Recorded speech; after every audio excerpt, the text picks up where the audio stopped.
All right, lads and lasses, and good day, mates. Welcome to another episode of the Tune Under podcast, the Southern Hemisphere's number one podcast for all things Newcastle United. How is everyone's Monday going? If you're anything like us, you would have woken up with a bit of a skip in your step after that absolutely tremendous game of football that we all witnessed at St. James's Park against Man City. It finished 3-3, points shared, 6 goals. And we've all been smiling all day. I say the game was yesterday. It actually was yesterday in the UK, but in Australia, where we are, 1:30 a.m. kickoff on a Monday morning, a school night kind of thing. 1:30 in the morning, didn't finish till 3:30, and obviously afterwards we're all completely wired, and it took bloody ages to get to sleep.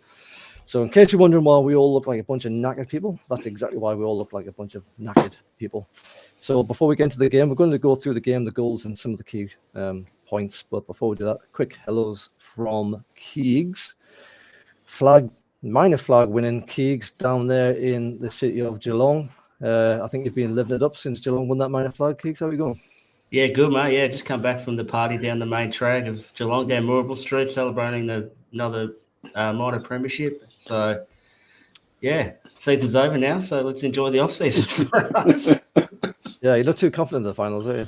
Absolutely not, no. It could be worse. It could be Sporting Lisbon, who just got absolutely bombed by Melbourne. But anyway, moving on.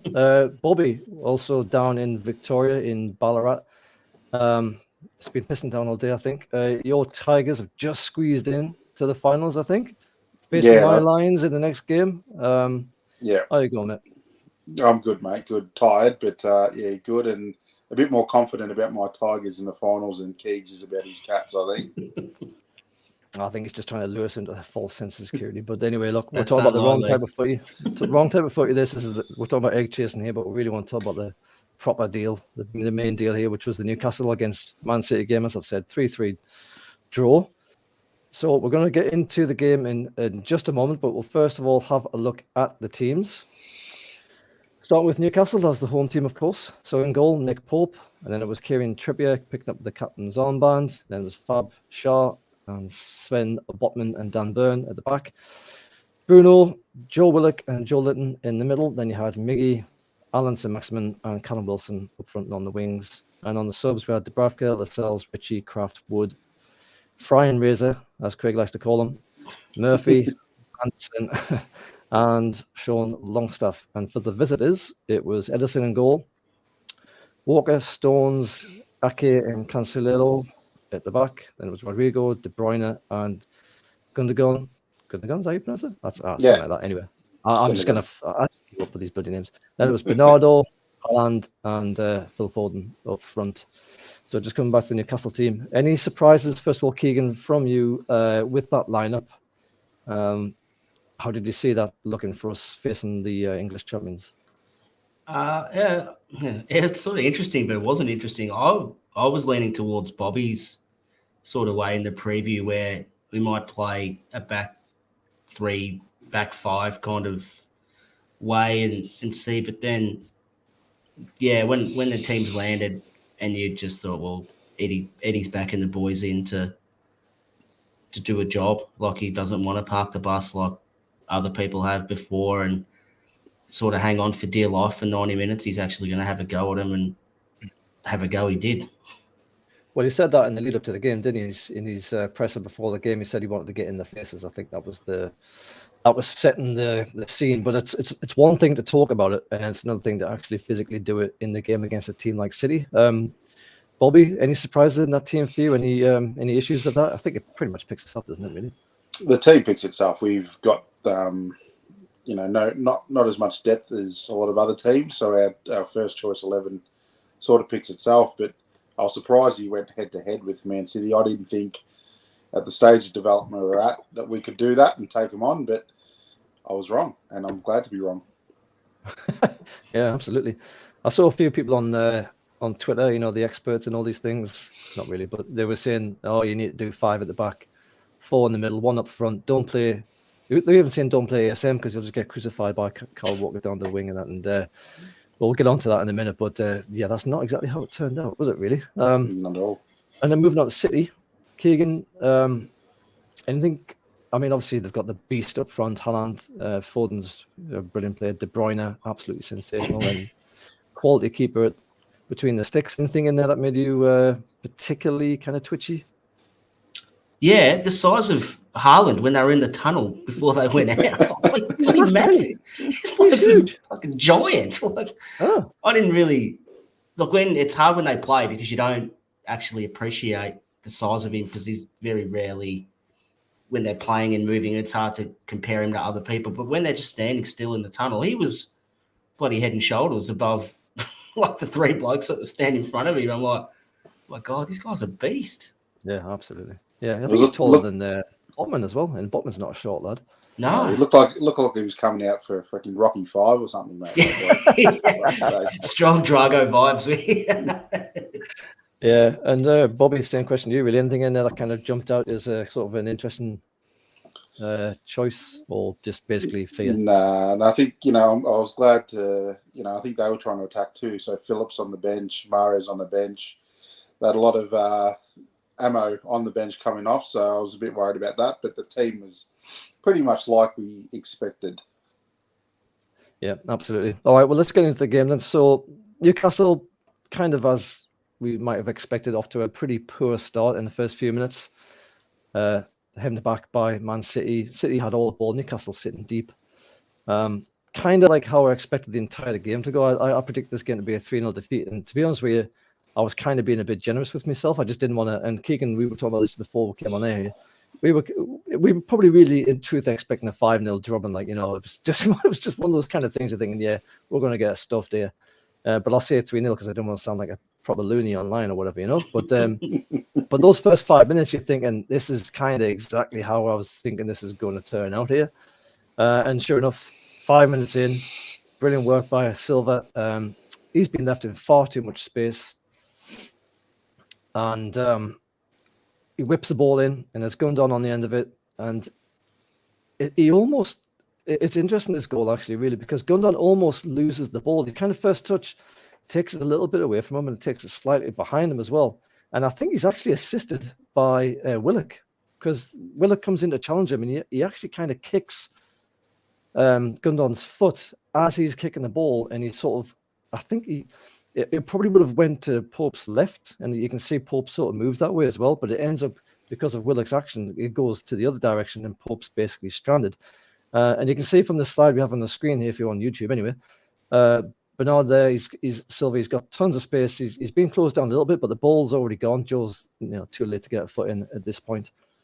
And I think you can see the defenders are kind of ball watching, really. Look at this view here.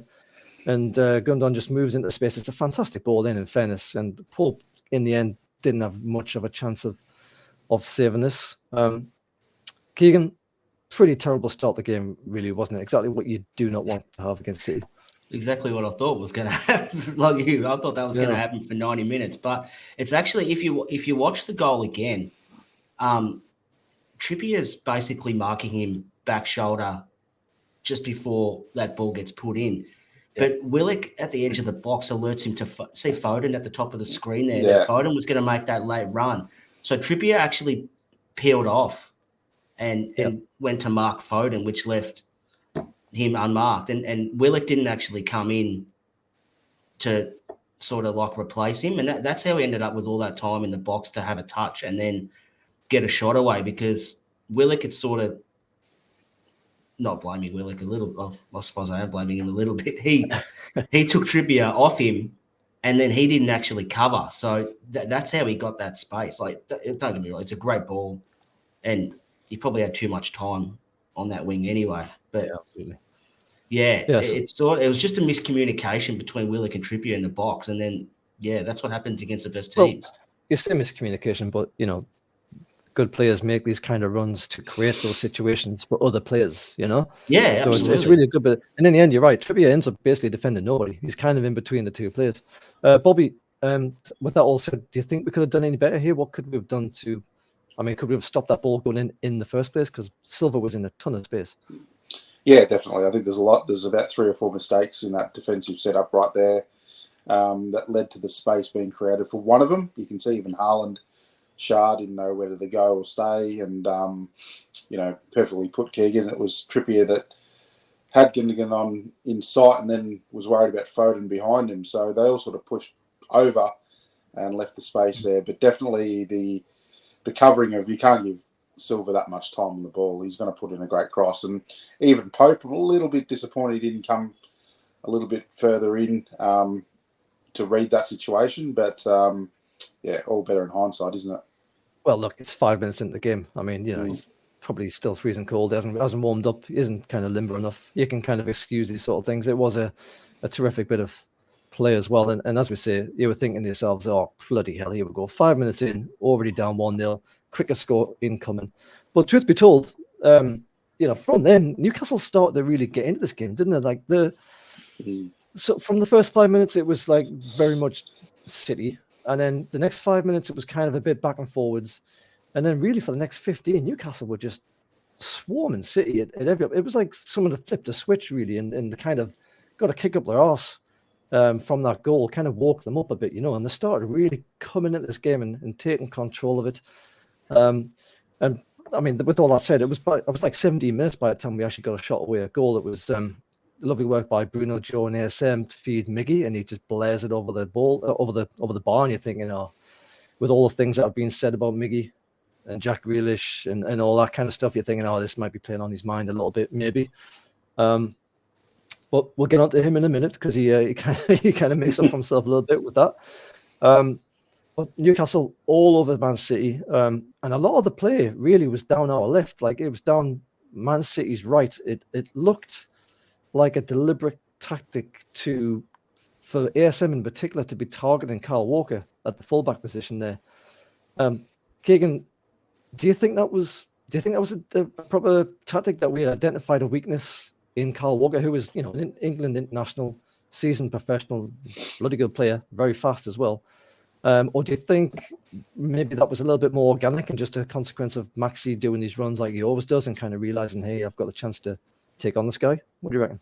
No, I 100% thought it was a tactic. It happened way too often for it just to be a coincidence all the time. And I don't know if I admittedly haven't watched Man City's first two games, but it did seem like Walker kept backing off him all the time. And we know that that's when Maxi's at his best, when he's got time to put his head down and actually start running and get going with the ball. He's near on like unstoppable. Like you can't do it. And I reckon maybe they identified that Walker doesn't actually come forward to defend. He likes to sort of backtrack and stuff like that. And they thought they could get a real advantage getting him the ball and get him in like attacking at speed and causing all sorts of problems. And that's exactly what he did for the whole game. He was an absolute marvel to watch, and he would have been a nightmare to play against yesterday as well.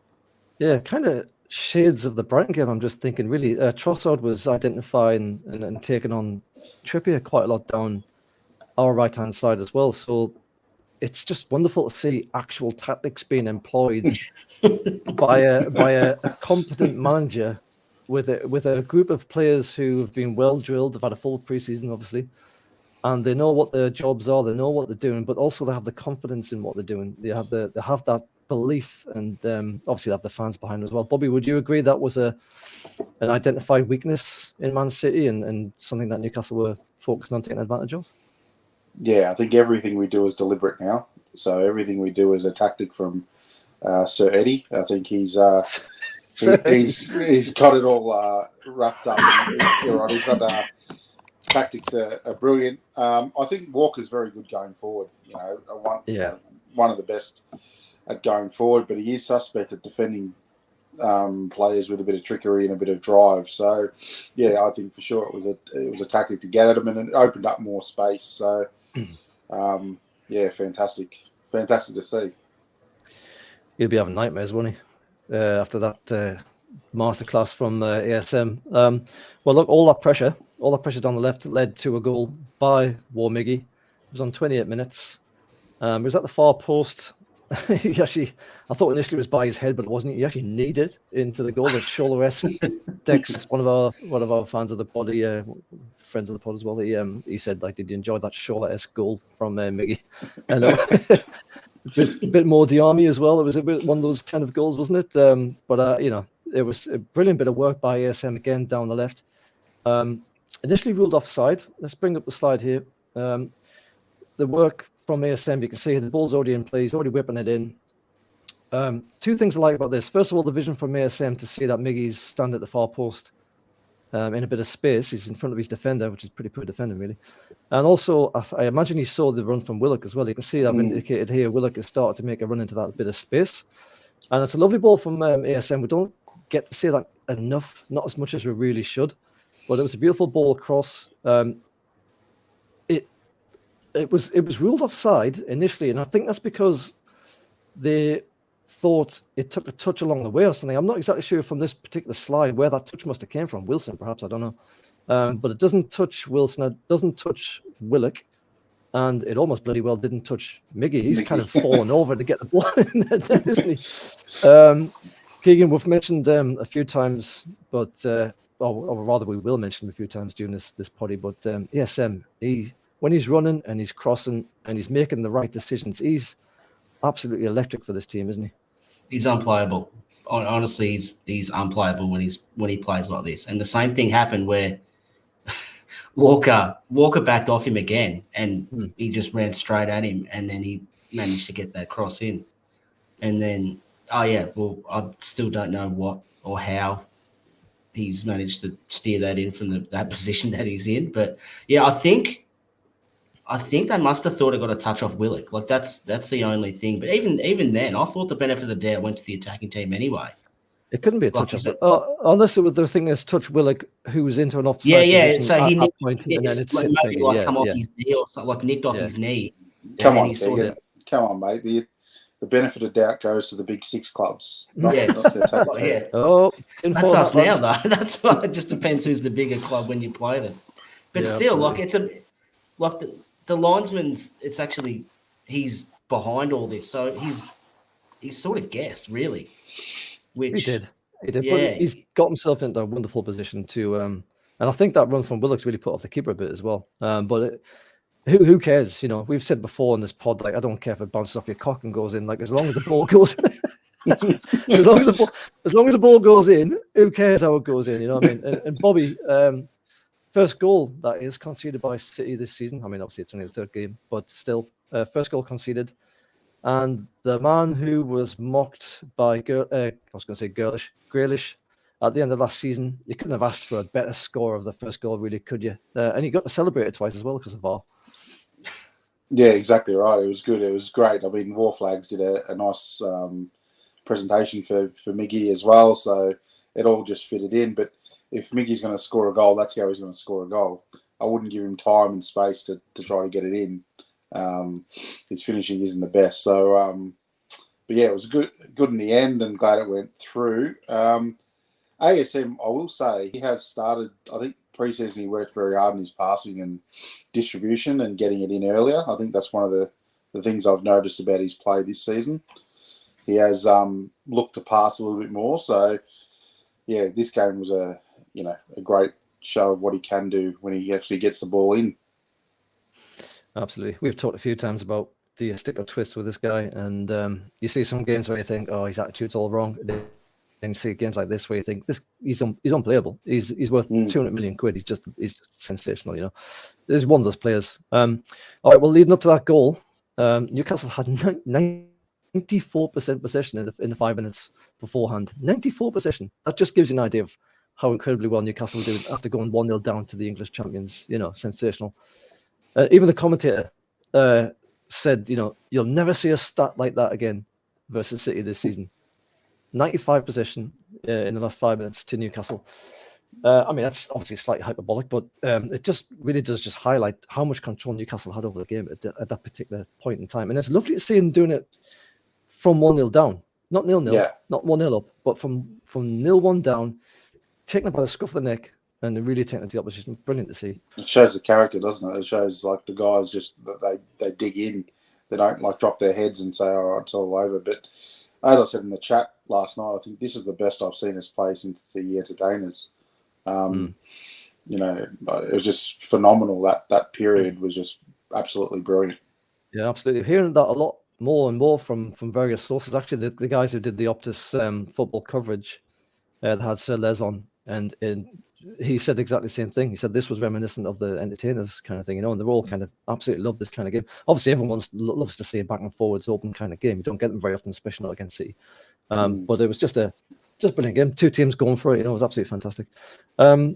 So just before we go on to the next game from Wilson, goal from Wilson, I just want to mention Bruno. He was on fire halfway through this half. I think he lost the ball on halfway, but he ran from halfway all the way down to the line nearly, tracking Foden, who had the ball, and he blocks Foden's cross. It goes out for a corner, I think, or it goes out for a throw-in rather. And all the Gallagher gets on the feet, giving them a massive round of applause. And Bruno, and he's proper pumped though. He's like to the fans, and he's walking around. He's like proper grating his teeth. He's properly pumped up.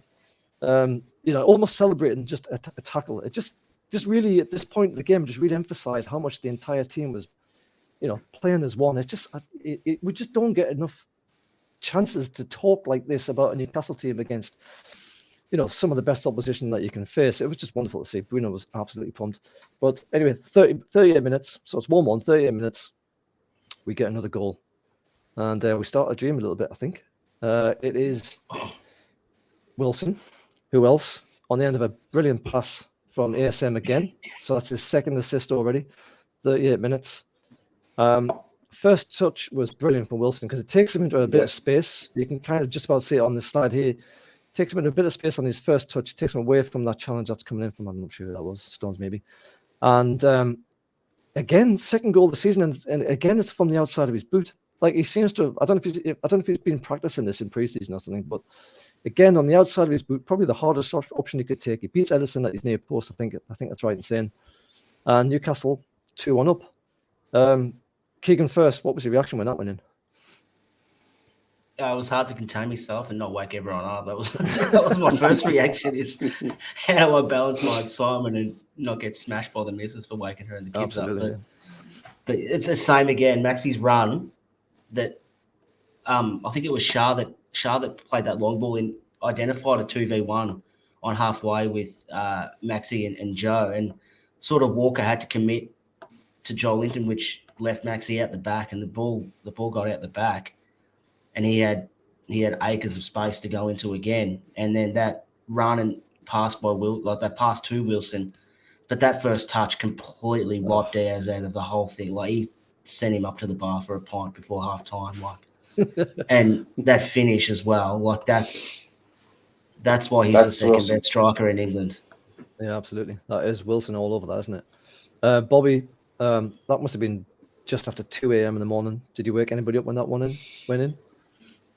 I don't know, to be honest. I don't care. To be, it was that good. I was losing the plot at this stage because we had dominated and then we were in front against Man City, and we were totally at this stage. It looked like we'd swapped shirts. To be honest, it looked like Man City were wearing the black and white because we were absolutely dominating. And Wilson's he's a phenomenal finisher. He should be in the England lineup because he just knows how to score a goal. Yeah, no, absolutely. Do you think, Bobby and Lee as well, like the last 20 years, pretty much, when good teams play us and the speed at what they play at, and like when we have the ball and we attack, it's like two different, like they're not even close to the same. And now we're playing at that speed. Like when we go at the speed at like what Man City go at and what Liverpool go at as well. And I think that's probably the biggest difference since Eddie took over, is the speed that we attack with now. And not just that, we actually maintain it for the vast majority of the game as well. When we're on, the fitness levels are right up there. Yeah, it's an Eddie trait, isn't it? Yeah, Eddie trait to get the intensity up and the fitness up. I think we got it wrong against Brighton, and I think Eddie acknowledged that in one of his press conferences. And we looked really outplayed, but to be fair, Brighton are going to be a top 6 club as well. So we got a good result. But yeah, I think you're right, Keegan. We finally got the intensity up. You should have a massive cough or sneeze there, wouldn't you? Getting too excited about Wilson there, and he almost chokes on his own voice. Oh, yeah, I just, lost my train of thought there. Sorry. Oh, it's all good. I'll be honest. I mean, yeah, Wilson maybe should be going to the World Cup. Maybe even Nick Pope as well. But and Trippier, I don't want any of them to go to the World Cup because I know what will happen. They'll get injured, and then we'll be absolutely particularly Wilson. Yeah, well, particularly Wilson and Trippier maybe, and I just don't want to see any of these players get injured because, as we said right at the start here, when I read out the subs bench, it's not a strong sub bench, and unless we make a couple of key signings, which we all hope for by then, time the window shuts, we are going to be exposed. And I just do not want them to go off to the World Cup. I want them to think they can go to the World Cup because that's going to pick up all of the levels. But then I want them to not go to the World Cup, but I want them to keep the levels going afterwards. I basically just want everything for myself and stuff the World Cup out of whatever. You know what I mean? I hear you. Something's going to give. I'm not sure what. Anyway, look. So Newcastle 2-1 up from 1-0 down. 38 minutes. Still a few minutes to go. We pretty much see that half out. By the way, that was Wilson's second ever goal against City in his entire career. That was his second goal. So we pretty much see that game out to the half time. Nothing much else happens after that, except for one thing. And I know you want to talk about this, Keegan, so I'll come to you first. So here's Fab Shaw. He gets a pretty, let's say, robust challenge from Stones in the City box. It looked a bit like a 50-50 to me, if I'm being perfectly honest and fair with this, in that, and the commentator said this as well, I'm mostly just stealing his words here, but he says, how else are you supposed to defend the ball? It's lofted in the air. You've got to jump for it. And so I think there is an element of that. But I also think there's a question mark about whether he's actually really attempted to play that ball or if he's just been barging at the back of Shaw and then just took his man. And I will say also Shaw, it goes down pretty easy. But anyway, Keegan, Stones looked a little bit dodgy afterwards. He looked a little bit kind of like, I think he looked guilty. There's no doubt. He knew. He knew. How did you see that one? I thought it was a penalty. Like, it's a 50-50, but normally in a 50-50, someone wins the ball, and then that's your out. It was 50-50, but I've got the ball. He was nowhere near the ball. Yep. He missed it by a mile. And if that was anywhere else on the pitch, that's free kick. Like, I was going to say, is that a foul anywhere else? It is. Of course it is. Well, with that ref, God knows. We'll come at that in a bit. But if he had paid that, if he had given that as a penalty, it wouldn't have got overturned. Mm-hmm. No way.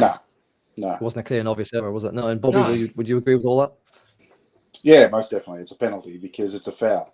It's a foul in the box. It doesn't, it's pretty simple. But, Jared Gillett should be back in the A-League, to be honest. But, yeah. Oh, was that the Aussie ref, was it?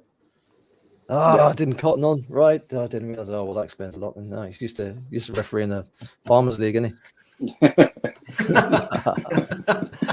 Hey, look, Dimmy's not here to complain about that comment, so we can get it. I'm not getting it. Yours, Dimmy. Yeah. All right. Well, look, that gets us through this to the half time. 2-1 Newcastle. Everyone's in kind of dreamland. Brilliant. Let's crack on with the second half because we've still got a whole bunch of things to get through here. 52 minutes. And this is in the lead up to Newcastle's third goal. It's 52 minutes. Brilliant play by City. They release Haaland, and he takes a shot, and it's going in. It's going into Pope's left stick. It's going in, and Pope somehow manages to grow his fingernails enough to just get a tip on that ball, and it forces it onto the bar. Absolutely crucial save by Pope. Didn't look like much at the time, really, but you have to watch it back and replay and realize what a touch it is that he gets on it. Bounces off the bar, and straight from that save, Newcastle go flying up the other end. ASM's on the ball again, and he gets brought down just outside the box. And here we have a situation that is basically made for the captains, made for Kieran Trippier. These are the ones he's practiced since he's been a kid. He absolutely loves this. And it's 53 minutes. It's almost central. It's just outside the D. He's got the wall to his right. It's guarding the kind of far post, the keeper's far post, really. Kieran Trippier's near post. Keeper's far post. You've got Edison obviously covering the other side. Let me get the slide up here because I just want to visualize just what a position this was. And if you look at this slide here, and for people who are listening, I apologize, but you have to see this to believe what a goal this was. It's like I say, it's pretty much central. It's just outside the D. You've got the wall protecting the keeper's far post. You've got Edison, who is basically, what, 1.5 meters from his near post there, it looks like to me. Now, Trippier doesn't even take a huge run up either. This is all about class. This is all about power from a very short run. It does an outswinging kick, which I think is what beats the keeper in the end, because I think the keeper expects it to be going to his far post. So he's sort of thinking, I'm going to be clever. His first movement is like a half step the other way, because he thinks he's going around or over the wall. Because he's watched the Everton game, he thinks, I know what's going to happen here. He's going to go for this post. I'm going to be clever. I'm going to stand where he thinks I'm going to be standing, but I'm intended on going to the other side here because I know what's going to happen. A couple of steps before he hits it. Trippier, a couple of little steps, blammos it with his right foot. It outswings. It goes flying at the top corner. Keeper's like, absolutely nowhere near it. Keegan, how good was that free kick, man? To take Newcastle to 3-1 and into dreamland. It was just amazing. Mate, that was delicious. That was, if the second one woke the kids up, this one woke the whole bloody neighbourhood up, I reckon. Oh, man. And it hit the side netting. Like, that's how good it was. Yeah. Like, no keeper in the world would have saved that. But this is the thing. I mean, it was, Bobby, you just don't beat a keeper like Edison like that at his near stick from that kind of distance, do you? I mean, it was just an absolutely sensational kick.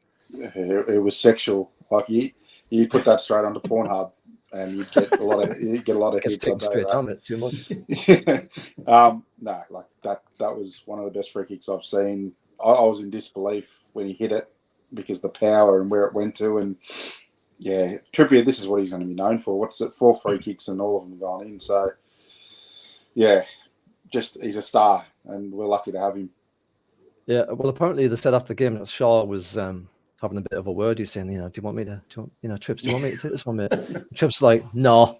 I'm good, he says, look, he was like, no, I'm all right, thanks. I fancy myself on this one. And he's like, no, Fabian. No, Fabian. So watch he this. actually says, if he misses the next one, cannons it into the wall or something, he might let Shaw have a goal. But if he keeps going, he's got to keep on taking them. And absolutely rightly so. And I didn't realize this, but he's actually a boyhood Man United fan, so he would have enjoyed that quite a lot, I would have thought. Did his classic kind of diving on his arse with his legs forward thing. I don't know if you've ever tried doing that, but it must hurt like right on your tailbone, Is there must be some unwritten rule that when he does it, everyone else has to do it too? Because when he done it, there was like 6 blokes that all went and done it with him.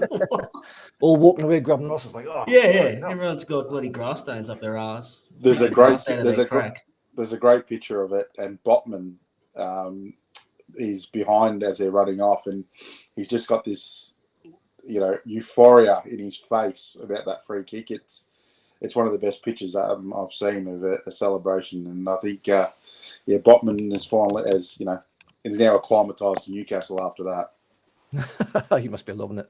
Must be absolutely. He was a little suspect at times. I think I don't want to blow too much smoke on his arse. He was a little bit suspect of 1 or 2 little things, but Christ, he's only been here 5 minutes. I think we'll let him off on that one. But anyway, so that's Trips beating Edison at his near post. I don't think you'll see that too much for this season. Just for a bit of context, on 20 minutes in the first half, De Bruyne had a free kick that was almost exactly the same, and it was facing the Gallagher, and Pope kind of nice and easily palms that one away. And the commentators are like, Pope would have been disappointed if he had been beaten by that. And then, Edison gets absolutely destroyed at his near post. And I think rightly so, he'll be absolutely disappointed by that because he was really had his pants pulled down for that one. I always think if you get beaten at your near post as a keeper, the keeper's balls it up. You should never get beaten at your near post for my money anyway. So City 3-1 down, unbeaten in the last 19 away games, facing defeat. Thinking, oh Christ, we'll win a game here. They know they're in a game here. But to be fair, absolutely fair to them, to do what all the great teams do when they look like they're done, and that is find a way back into the game. And sadly for us, I mean, we're kind of floating on cloud 9 here, and you're thinking, Jesus, how much better is this going to get? Probably should have thought, it's probably not going to get much better, mate. It's probably going to go in the direction. This is City you're talking about here. This game is not done. There's still half an hour to go at least. And ultimately, unfortunately, on 60 minutes, 6 minutes after going down to 3-1, Haaland pokes in from close range as a result of a few consecutive City corners. It just kept the pressure on, and eventually we buckled. Yeah. If you look at this slide here, he's right on the edge of the box, the keeper's 8-yard box, and he's in. We're talking about Haaland here. He's in far too much space here. A few of our lads have been drawn to the near post. Popey's guarding the near post.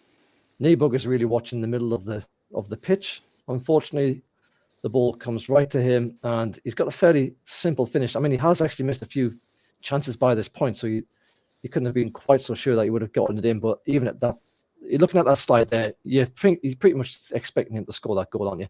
Bobby, probably we should have expected this from City. I think we were a little bit naive. I think we kind of sort of went off the pace a little bit. Understandably, we've been having a high tempo game to this point. Was this all about City getting back into this game, or do you think that Newcastle had kind of took the foot off the pedal a little bit too much? No, I think it's so hard with a team like City and their class and what they've got in their team. They're always going to come back. I was actually thinking when we got 3-1 up and Trippier scored that goal, I was like, this is another Man U 5-0, another Sunderland 5-1 kind of game. You know, one of those games that are just out of the box that you'll always remember. And the minute I thought that, City ramped up, and this is a different beast altogether. Like you look at that shot there, and there's 3-4 class City players. Any one of them would have done something magical together, but we just got sucked in there and left the space open. You can see Dan Burn trying to close the space down, but it was a bit too late in the end. Yeah, absolutely. Keegan, what could we have done better there, do you think? I mean, I think we got caught ball watching a little bit there. Do you think we could have done something better here? I'm pretty sure it was a quick corner they took, and I think it caught us out. We didn't have enough time to set up, and guys were expecting it just to be a normal corner. But I think because they took it quickly, it sort of left everyone scrambling, and that's what happens when you scramble is guys get caught out of position or sucked into the ball when they don't need to be sucked into the ball, and you lose your shape and your structure. And then when you've got world-class players like this, they'll make you pay. And even looking at Botman's position there behind Haaland, he should have been the one in front of Haaland there. But it is what it is. I mean, this was always going to happen, and no complaints. No, absolutely. Botman's fresh. He's only young as well. You've got to remember he's only young. He's watching the player develop here. He should have probably done a bit better. But anyway, City 3-2. No time to grab your breath because pretty much on the next few minutes, 64 minutes, there's just an unbelievable slide pass rule from Kevin De Bruyne. It cuts out about 5 defenders. There's 4 in the slide here that I'm showing. Cuts out 4 of them. It goes to Silva. It's just a fabulous through ball. Silva's read the pass. He's got behind the defence. Stayed on side as well, which is just about as remarkable. And he finishes it with aplomb to Popey's near post there as Pope's coming out to try and smother the ball. And it's from 3-1. It's 3-3. Blink of an eye stuff. What, again, I'll ask the question again to you, Bobby, this time, though. What could Newcastle have done better about this? I mean, did we have to stop that at the source? Yeah, someone needed to be right on De Bruyne, but it's hard again. You can talk as much as you want about hypotheticals, but De Bruyne's the best. De Bruyne, he's the best midfielder in the world. I'm convinced by that, and that through ball was just sexy, and it cut out everyone, and we had no chance. I mean, the only way he could have stopped it is if Joel Linton or Bruno was right on him. But you give him a yard of space, he's going to take advantage when he can. And the person he passed it to is also one of the best players in the world. So really, what can you do? This is what you get when you play against City, isn't it? And I think that took a touch on the way through as well. I'm not exactly sure. I don't know if that was off Willock, I think. Yeah, do you think that made any kind of difference? No, I think he would have got to it anyway. I just wish that our previous manager tried harder to sign him after that game. We probably might not have had this problem.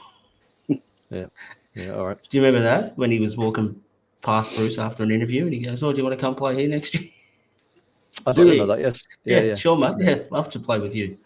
Yeah. Do one.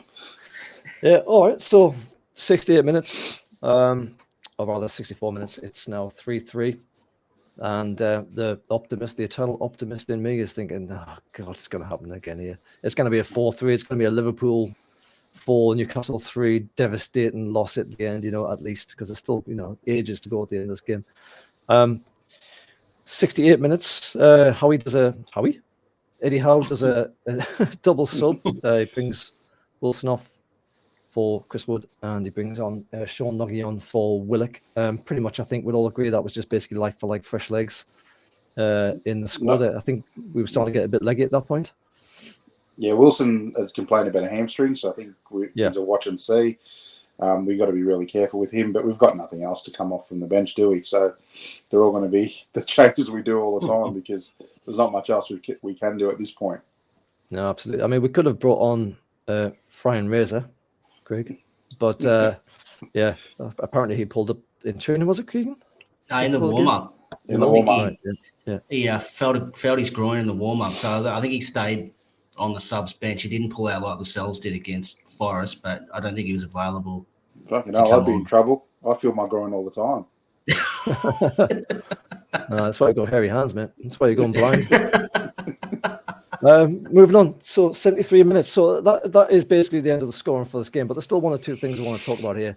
And probably the main one is on 73 minutes. It is the red card against Kieran Trippier. I've got a slide of it here. This is probably not exactly when the contact's being made. I think this is slightly afterwards. But you can see Trippier studs up with his right foot, and his left foot is, well, it's just about off the air. I think he starts a little bit further, but he's obviously coming down with gravity and what have you. And he brings down De Bruyne, who's in full run at this point. I think it's on the halfway line, give or take. Yeah. Just inside, yeah. Comes right in for the side. I mean, being absolutely fair about it, it is an obvious free kick at least. It's deliberate. It's cynical. There was no real intent to play the ball. That was one of those professional fouls that people take a yellow card for just to stop the players advancing on goal unchecked. I'll admit I thought that was red card when I first saw it in natural speed. The way that Trippier comes in from the side like an extra set and just takes out De Bruyne, I'm thinking, this is an easy decision for the referee to make here. But if you watch the replay, you can see that it's not his studs that make contact with De Bruyne. He's actually had the good fortune or the good sense to actually hit him with more like his shin. So it actually looked worse than it effectively was in the end. Thankfully for us, thank God for us, VAR calls across the ref, and 9 times out of 10 you're thinking, get in. That means we're going to get away with this one. But with this ref today, especially, you're thinking, bloody hell, I don't know. It could have easily went, and I'm still watching. I'm still thinking, is that a clear and obvious error? I don't know if it's clear and obvious. It looked pretty much like a red card to me in real time, But the ref has a bit of a look. Good old Aussie boy, stand up for Newcastle here. He overturns his decision, gives Kieran Trippier a yellow card. As I say, that looked like a dangerous tackle to me, but on replay, I could see why it wasn't. First of all, Keegan, what was your reaction to that? I was pretty much. First of all, I thought it was the same as you. My first instinct was, shit, that looks pretty bad. Yeah. And you got around, I'm like, I probably can't complain. But then when you actually seen the replay and seen where contact was made, and I think he kept his studs down the whole time as well. So, I mean, he's tried his best to not be violent, but stop the play at the same time. This might sound really stupid. I'd like to see in future they actually look at that rule, and that is a red card offence. And same as if someone's through and it's a deliberate foul to stop someone playing through, actually penalise them, because I think like everyone wants to see goals and stuff like that and open play, and when things like that happen, it sort of just shuts everything down and the game stops and stuff like that. So, happy, on the replay, clear yellow card, no complaints about that. But actually, I wouldn't mind having a look at that rule in the future and actually punishing that with a red card to try and stop it, because we all want to see players like De Bruyne, and hopefully in 2 or 3 years' time when we've got players of that standard as well, when they're through, let's let them play and let them show off all their talent rather than just hack them down. And you take out the injury risk as well. But it's more about actually let's let the good players play. It's like in basketball when someone's through and they'll just grab them and foul them so they can't dunk it or anything like that. It's the same thing. If a good player's through, let them go. They've beaten you, just let them go. Yeah. Yeah, I actually fully agree with what you've just said there. I've thought it before. It's usually when you're the opposition player, the player who's getting brought down, where you think it's the greatest injustice in all of football, because it is cynical and it's really kind of disappointing in some level, and it happens to ASM quite a lot as well, and I does. do agree with what you're saying there. I thought about that myself as well. Bobby, would you say that was the right call in the end, made by the ref via VAR? Yeah, definitely. I think it was a yellow. It was a heavy yellow. Almost an amber, but it was definitely a yellow card offence. At the time, I even thought, because I looked at where their defenders were, and like there were still 2 defenders past this, so I thought the red was harsh when it was given. But I worried about the studs in the replay. But when I saw the replay, I thought, no, it's definitely a yellow. On your last point about, it's tactics. Like, I love that shithousery. Tactics when you don't want these players that are these teams like Man City that have spent £6 billion on players just having a free ride as well. If you can slow down a De Bruyne and stop him from waltzing through with one-on-one with your defender, then you do it. I think it was smart by Trippier, but luckily in the end it was proved to be. Absolutely, walking a tightrope. Anyway, you're outnumbered. So 2-1, we actually think that's a terrible rule. So you can get back in your fence, mate. Get back in your box. We're turning into the AFL with all these rule changes. Oh, mate, let's not get started on that one. And also, of course, if that was a red card, if that had us stuck, if that had been paid, we were probably going to lose this game. I think you'd all probably agree, wouldn't you? Yeah. At this stage, because it was definitely. It was really pretty much all Man City by this point. I think Newcastle started looking a bit leggy, started looking a bit tired. We'll start to. Kieran Trippier in particular was running out of steam, and the last thing you want to do is go down 10 men where you're chasing the game. I think you would have ended up having just to shut up shop and park the bus and stuff. So that was on 73 minutes. Only a few more things to mention now. No more goals, no more kind of really terrible things. One hilarious thing I'll come to in a minute. Well, not hilarious, but anyway. So on 77 minutes, Haaland could have toe poked Man City in front, goes over the bar, really tight position as well, right in front of the goal, and he somehow gets that over the bar. More than a half chance, especially for the beast that he is. But he'd done that more than once today as well, so pretty glad he was sticking to his guns on there. He got his goal. Should be happy with that. Then we make another sub. Miggy comes off to a rapturous round of applause, full of smiles as always. Little Miggy there. Bring on Murphy. Another kind of like I think you'd have to say. I think Howe was pretty happy with what he was seeing, the way the team was trying to take the game to City rather than just shutting up shop. Botman, he was in the box. He finds the ball comes to him, doesn't it? It falls to his feet, and City have been sucked in a little bit far too deep. He's in the box. He's got acres of space as well, and he blammers it right off Sputnik in orbit. And Chris Wood's on by this point. You really wanted Chris Wood to be on the end of that, because that was a solid chance to Newcastle. So even though this was all City's half by this point, Newcastle was still pushing, which is brilliant to see at that kind of stage of the game. The best form of defense is attack. Keep it away from your own goal. That's what I reckon anyway. 86 minutes, Sean Longstaff gives everybody a heart attack with that bloody back pass to Nick Pope. Like, what the hell's he doing, man? It's like, come on, mate. It's 86 goddamn minutes. This is why you're not starting, mate. I didn't need that at 3:30 in the fucking morning.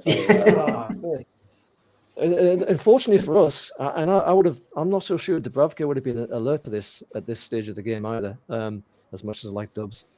But Nick Pope is a fairly competent sweeper keeper, I think, and he gets out there, he reads what's happened, he reads the balls up, and he's out there to clear it away. But Jesus Christ, the heart rate went through the bloody roof, and I have to go to sleep soon, and that doesn't help, what I mean? So, long, for Christ's sake. And the one thing just to mention before full time was the sort of hilarious but not really absolute blammo in the face to put from there. It was if you we've mentioned this before as well. I think we did last season as well. Someone got a Casey right in the chops. It was like Ollie Bernard-esque, where it just gets absolutely leathered in the face. He goes down like a sack of shit, and he's getting a bit of treatment and stuff. Couldn't have got out of the way. I mean, it was just a clearance attempt from shot. Absolutely took him out, and in the end, he gets subbed as a concussion sub. I think it was at the end. I'm not exactly sure because I don't think anybody really knew what was going on at that point. Because if you remember, we also had Richie on the line on the sidelines ready to come on by this point. He was going to come on as a sub. Was it Richie or Howe? Because they both looked the same when they were standing next to each other. They do, don't they? Yeah. Same I thought Eddie's bringing himself on here just to see the game out. You know what the one difference is, Keegs, though? Seen Eddie how Buffy looks? Mate, that shirt's getting tighter. Oh, yeah, mate. The shirts are getting tighter, Tyndall's getting darker, and it's good times ahead. Yeah, sensational. So anyway, we don't make that Richie sub. We bring on Kraft instead, and I think Trippier was moved off to the left to allow Kraft to slot in at the right. Yeah. I think ASM was about to come off. He kind of almost walked off as well, and then he gets told to stay back on. And he's like, "Whoa, what's going on here?" He's probably so used to getting taken off as well. He's like, "Oh Christ, I'm actually not going off. Unbelievable." Anyway, so we actually managed to see the game out. It's 3-3, stroke of 99 minutes. So loads of extra time was played. Absolutely breathless game, back and forwards, ebb and flow. Some brilliant performances.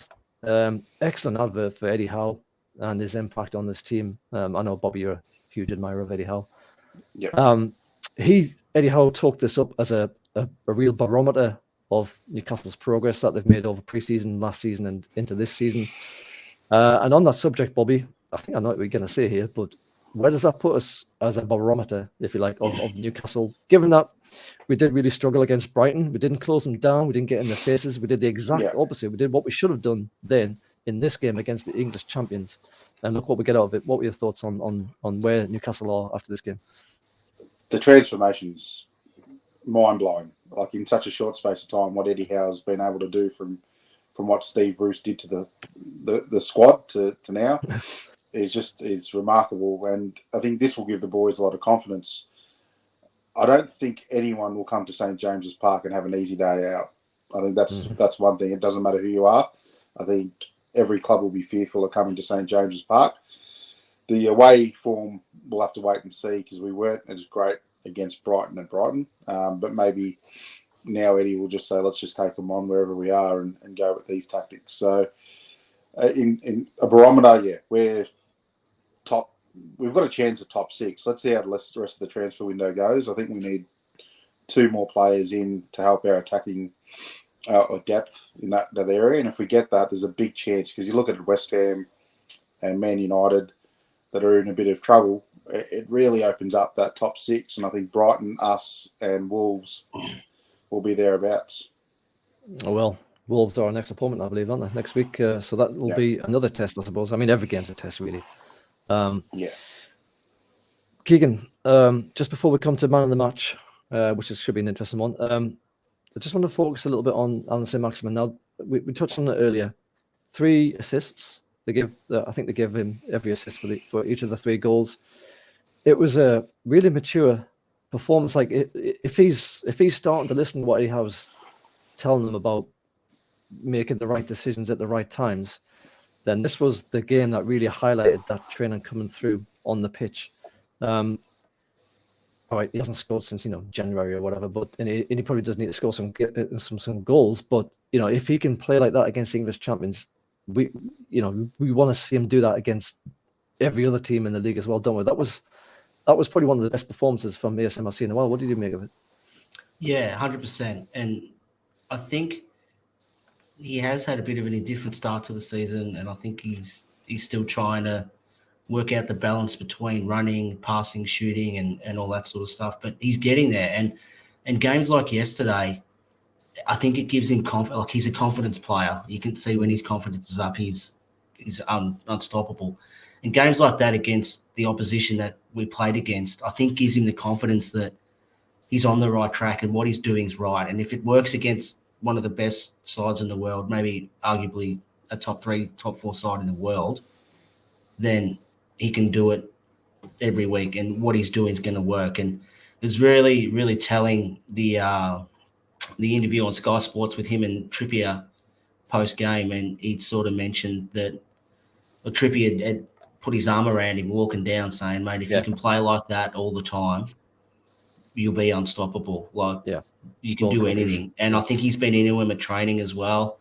And that's just a sort of a little glimpse into what Trippier is like as a leader and how he sort of motivates players and stuff like that. But if he can believe that he can do that all the time, like, no one will ever talk about selling him again. No, that's absolutely right. And last season, I actually said when we've had because this discussion comes up almost every game, doesn't it? It literally depends on how that game's gone. And we had this discussion last season, and I made the point that I think we should stick with him until at least this January and see how he's going in this half of the season after he's had a preseason under Eddie Howe. I know there was a few people saying that he's not great, he didn't do well against Brighton, and that's the kind of player that we don't want to see. I still stick to my guns on that one. I think we need to see how he is by January. And he's the kind of player that just gets everyone really, really excited. And I really do hope we see a lot more of that from ASM because he does look miserable a lot of the time. Like in the games, he looks like a real huffy French person. Like he's almost a bloody cliche. Yeah. But I think I would like to think inside that he, he'll appreciate to himself even, which is just as important that he's had a hell of a game against some top quality opposition. Yeah. And I want to see him do it against a shit opposition, not the best opposition. Yeah. I think that's the frustration with him is he'll give you 9, 10 out of 10 games, but then he'll give you a 2 and a 3 out of 10. And I think if he can bring his 2 and 3 up to a 6 or a 7 and just really close the gap between his good and his bad, that'll be like that's his next level. His next level's to find that consistency in his performance. And if he does that, yeah, like I said, like we'll keep him forever. But like your point very validly, I think January he'll have almost half a season to try and find that consistency in his game. And I think we'll know a lot by the time January 1 rolls around where he sort of fits into what we want to do. Absolutely. And we're running out of time here, but Bobby, just very quickly, do you think he's going to make the French squad or no? Just too soon? No, he won't make the French squad. It's too much talent there. But no, I just want to see him improve. Maybe next year. Fair enough. All right, let's move on to man of the match. And so, who wants to go first with this one? Bobby, you go first. You go first, mate. You go first, and we'll just copy what you say. And you can't pick Joe Linton for Christ's sake. Right, pick someone else. Joe Linton's in the top 3, I'll tell you that. But no, look, shock. Mate, he does it every week. He's an absolute trainer. He's brilliant. ASM, 3 assists against the champions. Can't deny he deserves it. Special mention to Nick Pope, who would have been my next choice. Fair enough, Keegan. I agree with Bobby. Yeah, ASM was in a mood yesterday, but it was a good mood, not a bad mood. Yeah. But I thought some of the stuff that Pope did was really, really, really good. And I think every game he plays, that 10 million is probably going to look like a real steal by the end of the year. Yeah, we're going to destroy Twitter again, aren't we? With Nick Pope just trending all across the world. We might start to say Maxi tried to start his own one yesterday. That might catch on as well. he's class on Twitter. I don't care what anyone says. He's brilliant. Yeah. All right, so I'll also go with ASM. I thought he did everything right. He pulled the team out of defensive positions into attacking positions. He didn't give Kyle Walker a goddamn minute. Even Pep called out just how well he was playing. He just said he was just phenomenal. And who else are you going to pick? He was just brilliant. I actually thought Dan Burn was really good as well, actually. He met just about everything coming into the box. I thought he was really good as well. Now, I'm not 100% on Dan Burn, but I thought he was very good today. All right, moving on. Just very quickly, we have some possible injury concerns. We've already touched on it. Shaw did hold his hammy in the first half. I don't know if anyone saw that, but he kind of got up and was holding his hammy. He completed the game, so I assume it's fine, but he's done it in earlier games as well, so I think there's a slight issue there. Hopefully, he gets a rest soon. But I think he did it in the Nottingham Forest game as well. So something to watch and wait for. Want to watch on? Yeah, absolutely. Must be something development there. Wilson obviously came off. That later became known as a precautionary sub from Eddie Howe. What was he feeling there? Because I don't think I actually saw what it was that he was hamstring feeling. It was hammy as well. Christ almighty. We didn't need that. And of course, Burn went off with a concussion. So, is there any kind of protocol that says Burn can't play the next game? Is there something like a week's worth you have to stay out of it or something? Eddie's pretty much said he won't play against Tranmere. Right, but does that mean he'll be in contention for Wolves? Wolves, yeah, I think so. Right. Yeah. Right, fine. Okay, so there's a few things to keep an eye on there, but nothing nobody that needs to be swapped out by the sounds of things for the Wolves game. Very, very quickly, the ref. So ASM gets tackled from behind for a free kick, and Rodri gets nothing, like not even a talking to. Almost exactly the same tackle Bruno makes, gets a yellow straight away, and Bruno's like, "What's going on here?" Straight after that, Shaw tackles Foden. Shaw gets a yellow card. It's like, what the hell is going on here? There's 3 almost exactly the same tackles. Only Newcastle players are getting cards. Shaw then gets climbed all over in the box by Stone, as we've mentioned already. Nothing given, not even a talk. Then the red card, which could have went either way, I guess. But did anyone else? I don't want to be kind of conspiratorial after 3 bloody games in the new season, but did anyone else see the lack of consistency in this game? It was fairly poor at times, I thought. No, there's no conspiracy. He was just a shit ref. He got overawed by the occasion of Man City players and who they were, I think. Just terrible. One of the worst refereeing performances I've seen in a long while. And it's a shame because he's an Aussie. You wanted him to do a good job, but he just got overawed, I think, and saw the Hollywood signs with the Man City players, and, you know, they could do no wrong, and we did plenty wrong in his eyes. So, yeah. All right. Well, let's move on because we're running out of time here. Maybe we should get him on the pod since he's Australian and have a quiet word. He won't be coming on now. Come on, mate. Yeah. We'll just get lambasted for an hour. Yeah, I just want to say a final word to that fan in the home end who had that sign up saying, Miggy, can Grealish have his shirt? I absolutely love that. The cameras proper focused on it as well for about 5 or 10 minutes. It was brilliant. And actually, funny enough, at the very end, Miggy saw that sign somehow. Someone must have pointed it out, and he goes over and gives him the shirt. He's having a good old laugh. I thought that was hilarious. Yeah, even if he did score off his cock or something, it was still it was still an effective game by Miggy. He just never ever stops running. He's got that he's got that fire in his belly. He just keeps on going. He's brilliant. Is that a perfect? Say hypothetically speaking, if he had a left foot, right foot cock, is that a perfect hat trick still? Oh, let's say so. Who's going to say no? Yeah, I'd take it. Wait a minute, he's got a left cock and a right cock. Did he say? Yeah. No. Left foot, right foot. Tell you what, I'm going. If I score one off my cock, I'm going to the bar and letting all the ladies know. Yeah. All right. This conversation's taking a dark turn. Let's move on to the full-time stats just very quickly. So, in the end, I mean, this really does describe what kind of effort it was from Newcastle. They only had 31 possession to Man City's 69, and you kind of would have expected that at the start, but the game didn't really feel like that at times anyway. They had 21 shots with 10 on target to Newcastle's 12 and 6, so pretty dominant from City as well. 5 corners each. I don't think City had a corner in the first half either. And Newcastle gave away 14 fouls to City's 7. So tells his own story. But we still came away with a point. That's all that really matters to me. And so look at the table.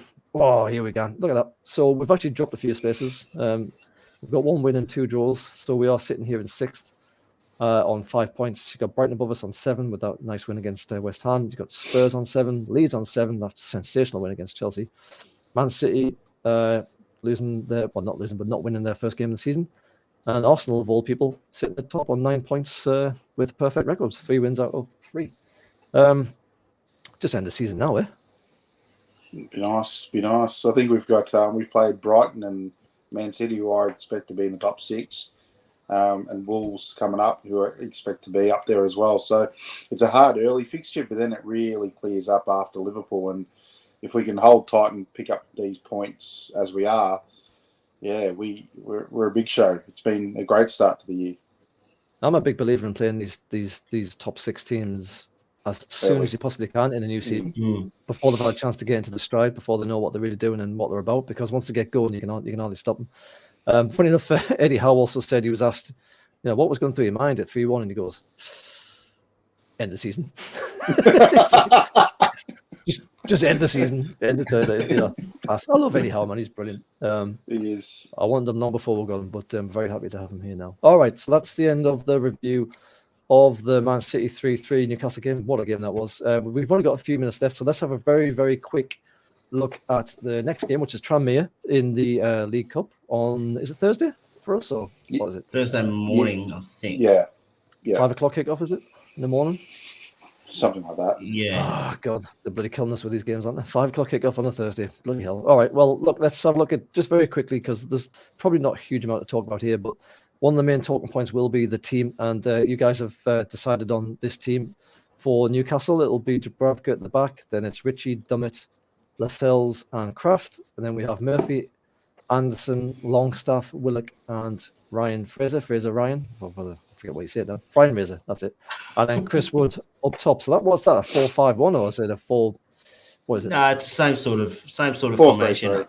Yeah, but probably now when we done it, I didn't realise Fraser had the groin issue, so you probably throw Richie in there and he'll replace Fraser. But I think it's still a pretty good team. You've already got Richie at fullback, so you can have him. Oh, have we? Oh no. Well, Keogh can play at fullback and Richie can play up on the wing. Well, Target should be fit too, and he hasn't played in a while, so he'll come in.